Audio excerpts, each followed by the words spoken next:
camera speeds. Bernie Worrell, Finding the Funk, take one. How you doing, man? Fine. Let's start talking about funk music, because it's a phrase people use all the time. Yeah. What to you? What does funk music mean to you? How would you define it? Funk, first of all, funk is a feeling. I have no way of describing what it is. There's a lot of different ingredients, but basically, to me, it's a feel. Just like gospel music has its feel, classical has its feel. It just seems that something about funk music makes people want to get down and groove or dance, like James Brown, our godfather. You could tell when James Brown's music, not just his music, but the musicians that help him make what he does. Do you feel like he more or less invented funk, James Brown? No, he's not the only one that invented funk. Okay. Ray Charles was there. See, a lot of us that are not named, funk isn't owned by just a few. Okay. Funk was given to us by our creator, just like jazz was. Right. It's another genre of music, but it has its own feel. Like reggae has its feel. New Orleans, there's New Orleans funk. Right. There's P-funk. Right. There's George Duke funk. Right. There's James Brown funk, Sly Stone funk. Okay, so that's why I say it's a feel. And what that ingredient, to define it, I can't do that. All I can say it's a feel. What do you? Could you define the P-funk feel? What do you think that was that you had so much to do with? I think P-funk was a mixture of George Clinton's lyrics, lyrical content mixed with the musical talents of the original Funkadelic, blended in with rock, which we listened to a lot, Led Zeppelin, Emerson, Lake and Palmer. With some camaraderie. And then when I joined, I brought in the classical aspect of it, which I think, looking back, I used to not think about it, but looking back over the last few years, I was asking myself why they call it P-funk. Right. And I think my classical influence and what I brought to the group made it different than Earth, Wind and Fire or Sly Stone. And I don't like to talk about myself, but I just You need to, man. You need to. But it's not in me. My playing doesn't talking. The other people talking. I'm not many words. I speak and talk by playing. We deal with sounds. Because words get in the way for me. I stumble. We'll talk about this. Can you talk about what you were playing a classically trained musician? Yes. And then how did you kind of end up in Detroit and involved with that whole organization? Well, I used to sneak out of my bedroom window and go down to the barber shop in Plainfield after my parents moved to Plainfield from Long Branch, New Jersey. And that's where I first met George Clinton and Parliament, because George was a barber. Right. And some of the other parliaments. And come to find out, they had heard about this new kid moving to town who was somebody's special or what have you. And I got to see, I think, a couple of Parliament shows when I could get away out of the house. And George Clinton had said one day when he could afford me, he was going to make a call. Okay. So after college, I was on the road with Maxine Brown, R&B vocalist. I was in Bermuda. Judy management called and said George Clinton called and wants me to have a meeting with him at the Apollo. So she went and had the meeting, called back, and said George Clinton said he's ready. In the meantime, George had moved everyone to Detroit. Right.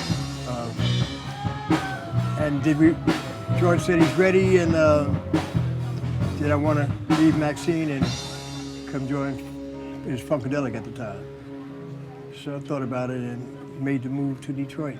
What kind of place? What was Detroit? I mean, Detroit was the murder capital of the world back then. It was crazy. It was. I didn't like it at first. I was surprised to see what Hicksville, USA actually looked like in houses, the Right. studios, whatnot. Right. That's history. And, it was wild and crazy, the riots and all that stuff. Where did you live? What part of town did you live in? On the west side, trying to think of the name, on the west side. Okay. But eventually we got out of there. George and myself, and Judy, and one of the other parliaments, we moved to Toronto, which is much cleaner, nicer. Oh wow! So but you still recorded at United Sound? Yes, and we, the America Eats Us Young album was recorded at Toronto Sound. Oh.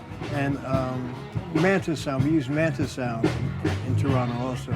Oh wow! So it was, United Sound was still the root, the home base between United Sound and Hollywood Sound in LA. Oh, so you really guys, well, United was like a home base. You guys recorded all over the place. Right, the West Coast home base was Hollywood Sound, Midwest, United Sound, and we did a couple of sessions at A&R in New York. Okay. So, And you know, it's funny, people, a lot of musicians we've interviewed a lot of people. A lot of people think that Knee Deep was a very breakthrough record in terms of sound. Could you talk about Knee Deep and that record in particular?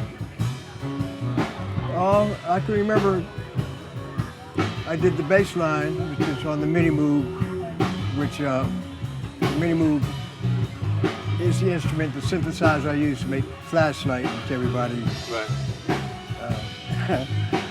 goes crazy about. And I'm also playing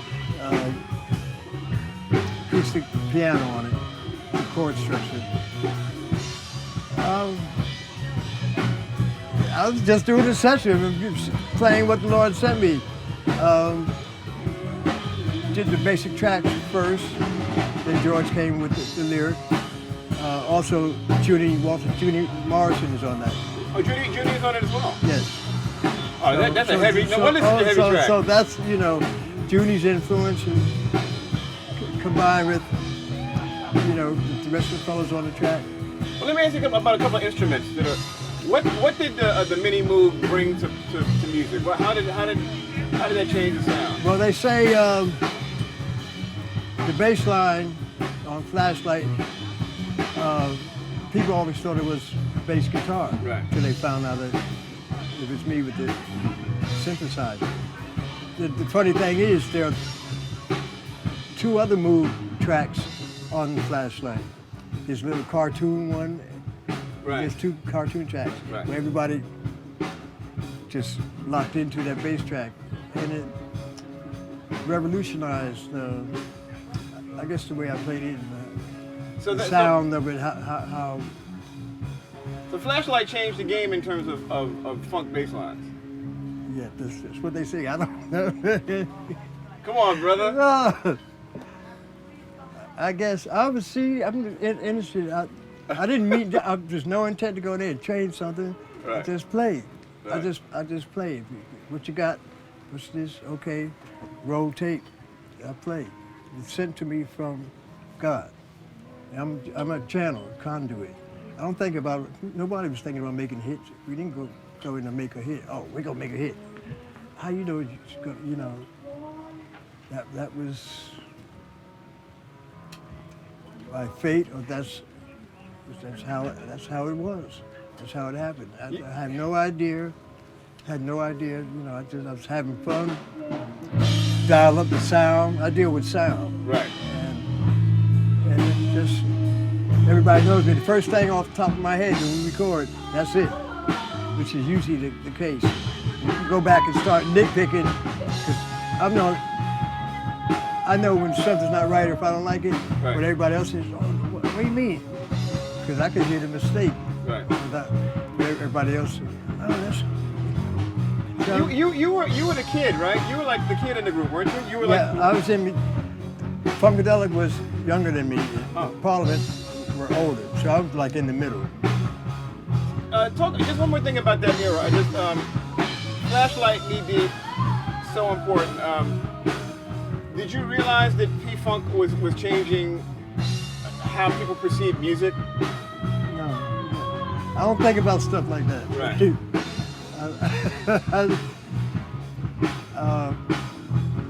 And I still don't. I know technology nowadays is changing it, not so much for the good, because what I tell the youngsters is to learn hands-on. Right. Hands-on instrument. Pushing the button ain't good. Well, it's getting it, but What? How did you feel when you began getting sampled for the first time? well, when they told me I wasn't getting paid, and not just me, other artists also, I was pissed off. I had to take that and turn it around, be thankful, have gratitude that there was something there that made someone, it's a compliment. Right. So I had to acknowledge that, change my thinking, and also realize that a lot of the artists weren't told that they had to get clearance or had to pay the original Right. composer. Are you benefiting now? Are you getting them? No, not yet. Really? No. You still having to sue people? Used to need lawyer money, but we have someone now that's. Right. So you haven't been compensated for a lot of the samples? No. Wow. See, so Um, I have to stay right. so I don't get mad and bad for the blood pressure and bad for the head. I can let it go and leave it in God's hands. You use the phrase "woo" a lot. Yeah, I What- didn't what- come up with that. George came up with that. Well, what does it mean to you? What does "woo" mean? I've asked myself when they first named they named the first solo album, All the Woo in the World. I said, what's woo? I just saw the pictures on front. 'Cause I never, went into delved into finding out. Oh wow! What the hell is he singing? This is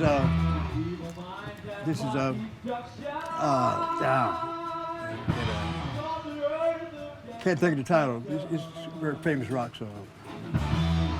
So what do you think? I mean, is it, So in the dictionary, woo means to have the ability to entice right, in order to get something that you want. right.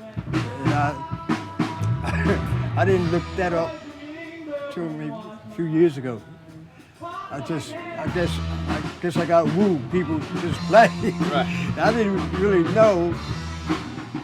I didn't really care about it. So, oh, the woo master. Okay. Let me ask you this. You really wear purple a lot. Can you talk about the significance of purple?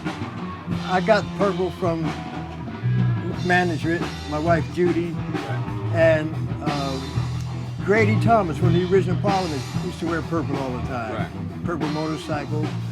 And also, my color used to be red. I switched to purple because purple is spiritual color.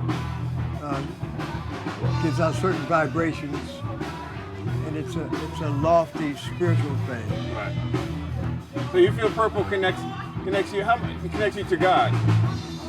You feel that purple connects you to God? Yes, well, a lot of things connect you, but one of the avenues, Right.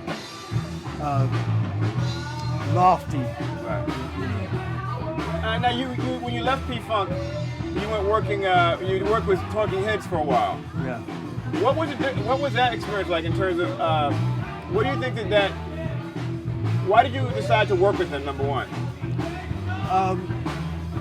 They heard that I had left, and I was contacted by Jerry Harrison, the keyboardist, and I didn't even know who Talking Heads was. I said, well, who are you? Invited me to the studio. I heard some of this stuff and jammed with them a little bit, and I liked the way they worked in the studio. It was kind of similar to P-Funk. Years later, come to find out, they used to sneak into P-Funk concerts. Even in their early days. Right. So it was the chemistry and the way they worked in the studio. And of course, we know why they brought their dark-skinned brothers into the fold.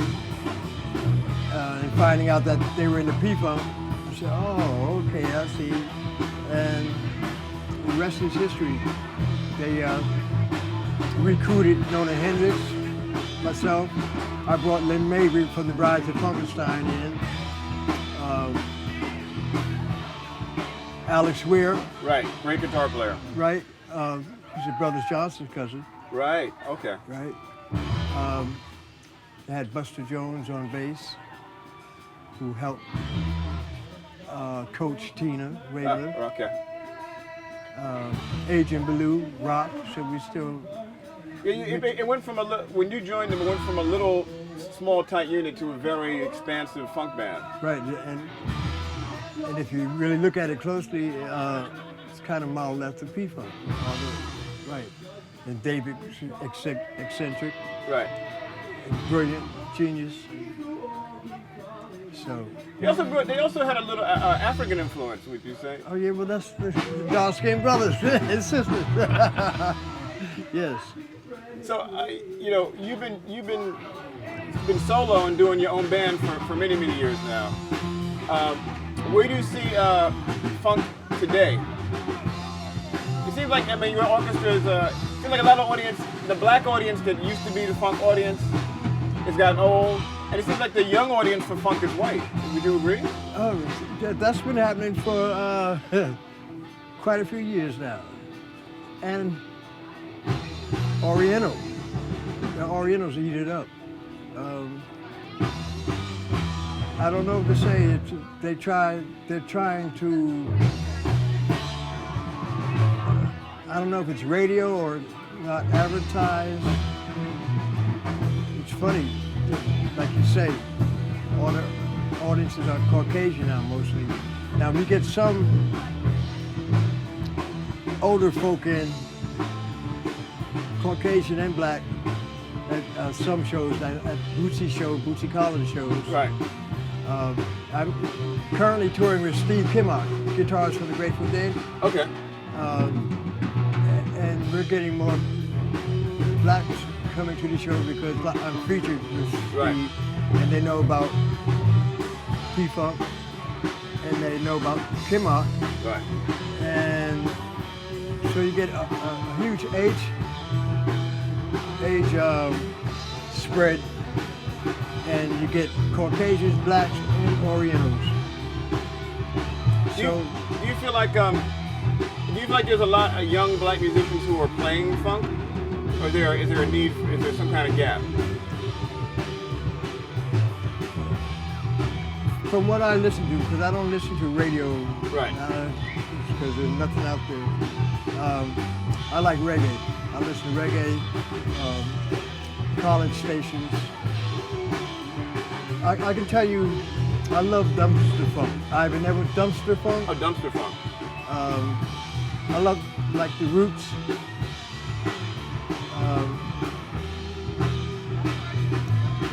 Alicia Keys.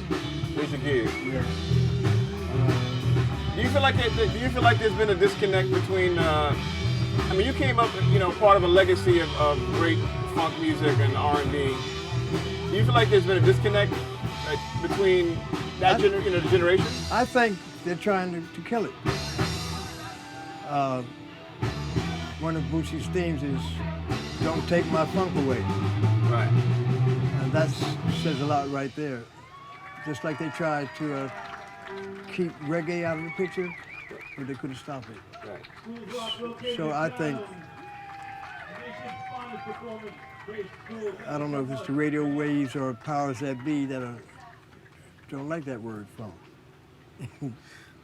So we have to keep the funk alive.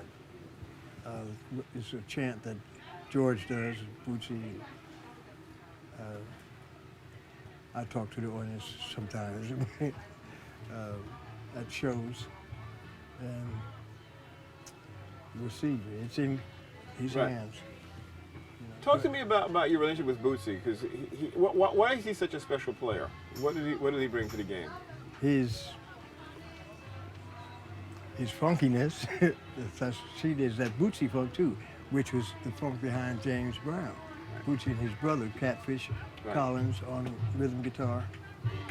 And Bootsy's cartoon nature from back in the day. He used to watch Laurel and Hardy and the Three Stooges. Right.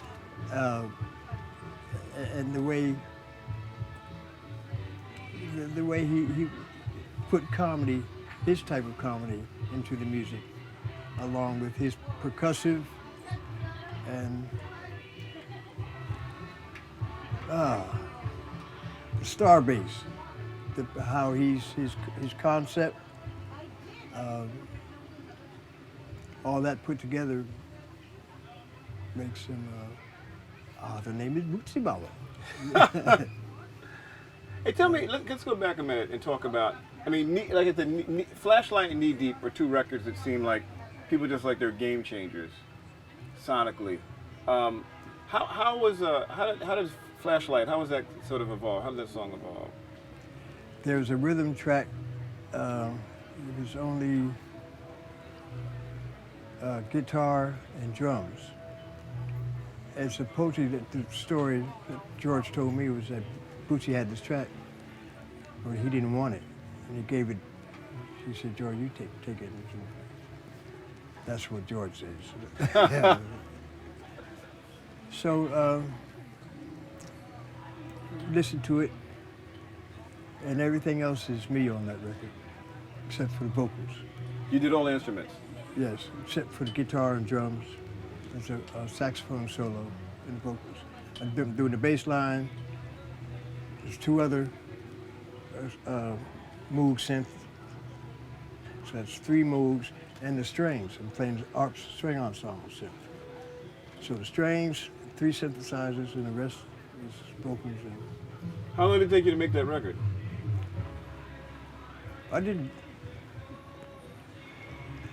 I've got a reputation in one pass, you know. So I did the bass line in one pass, then written over there with myself. I'm known for layering also. Right. The second pass, okay, put one on the left, pan one right, did another pass, then did another layer with the strings. After we put some vocals down. I forget how long before. You talk about the mixing process also? Or just the record? Yeah, yeah. Oh, I did it all in one day. You did Flashlight one day? Yeah. Okay, let me ask you about Knee Deep then. Because Knee Deep's another one of those records that changed the game. Yeah, you know, people, I never heard that about Knee Deep. A lot of people have said that. Yeah, people like the Chocolate City album. Right. And I've been hearing lately, people come up to me about America Eats Us Young. Right. I say, wow. But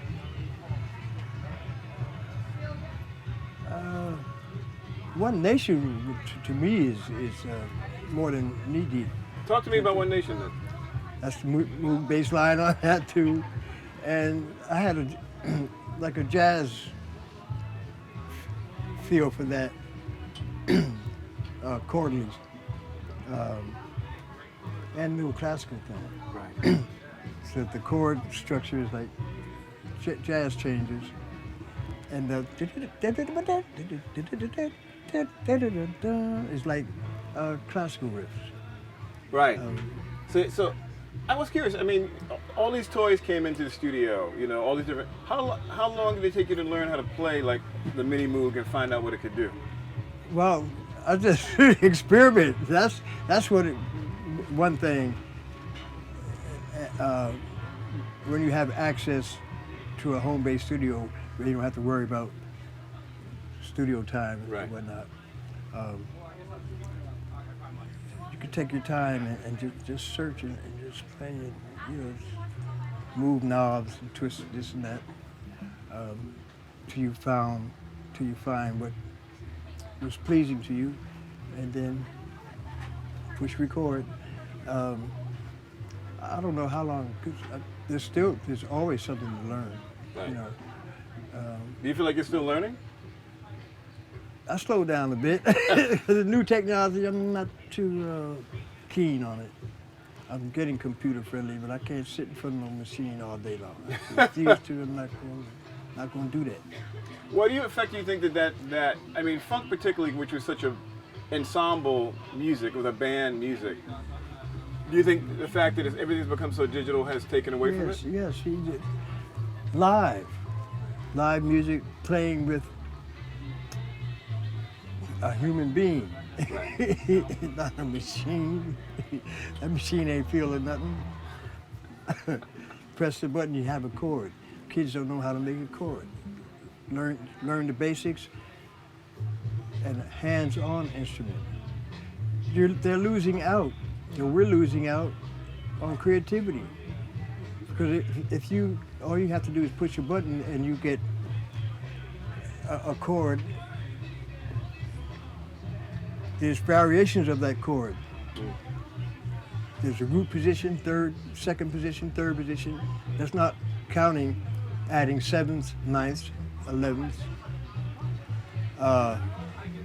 There's different octaves.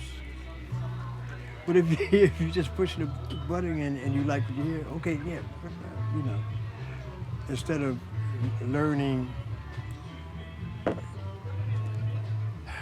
from experiencing and touching the keyboard or the guitar string or the drum head, feeling what it's like to hit the skin and it comes back at you. Touch. You can't touch.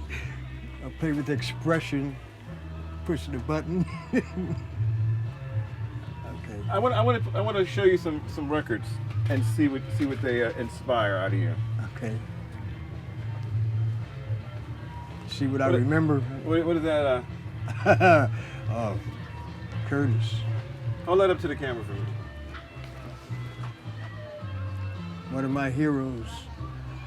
He's so sweet, melody.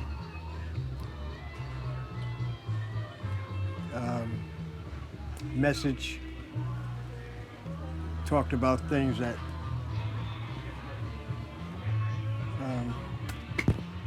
meant something in the hood, but not just in the hood. Absolutely. Yes. Yeah. Let's try another one. What do you think of that? Yes. Godfather.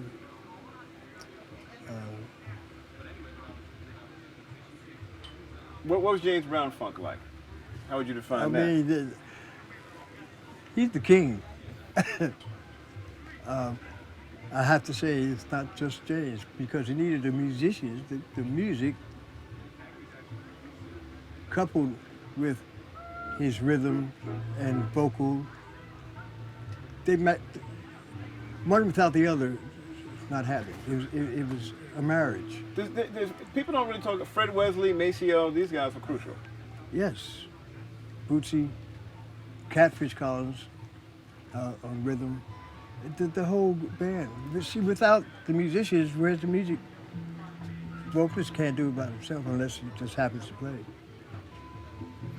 So, That's great. I want to give you one more then. okay. My baby. One of my babies. What did Sly's music bring to the game? How was it transformed? But for me, a total genius. He's prolific. I was going to say prolificness. Hot fun in the summertime. Take me higher. I mean, it speaks for itself. Different. Here we go again. Different genre of funk. Funky, but popish also.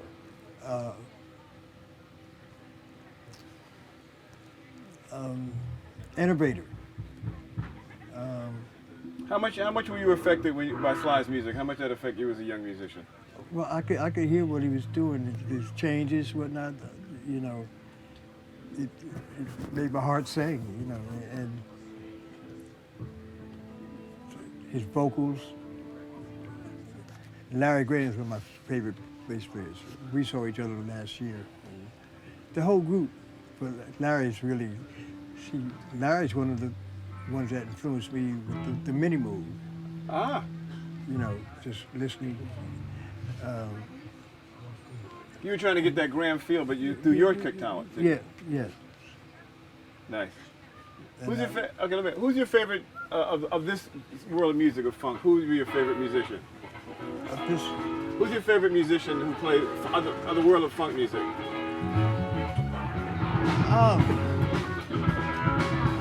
Stevie. Stevie. Okay. I'm getting him. You getting him? It's just that comes in the background. Yeah. Okay, you can hear him now. All right. Just a couple more questions. What is your band? Tell me about the direction of your band, the Bernie Worrell Orchestra. What are you trying to accomplish with that right now? I'm accomplishing whatever it brings. I don't think about where's this going to go. What are we going to do that? I'm not a conceptualist as far as that way, or what we're going to do. When an idea comes, we're writing new material now. We sit down and play. They're fans, of course. And they think anything is great. So, so I'm a team player. Whoever I'm playing with, I'm a team player. It's not. I know that it's not. It ain't me. It's us. It's your team. So I just play, man, and then however it develops is how it turns out. You don't know what his plan is. Brought us all together, so we get in, jam, record it. On stage, I have to be free. Right. You cannot contain me, because I might go from a classical piece into a jazz piece, into funk. I go wherever I go. Oh, definitely. I've seen you go from total hard funk to like. I go to just dissonant on purpose, just to make me. You know. One more person I want to ask you Reverend. about. I want to ask you about Miles Davis. And when he made a change, and his form of when he went electrified, it changed the direction of jazz, and I think it also influenced popular black music, funk music as well. Don't you agree? I agree. And a lot of people didn't. The traditionalists, they didn't like it when he went. But see, that's why I have to say, I'm not knocking technology, but I'm saying use it in conjunction with analog. Mix it, marry it,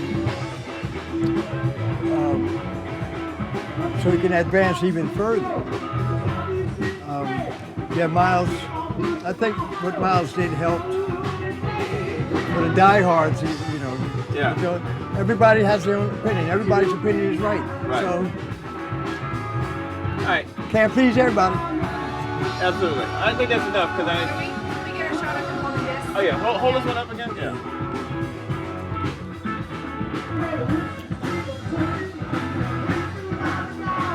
There's a shot here, down here. What position? You're good there. Good.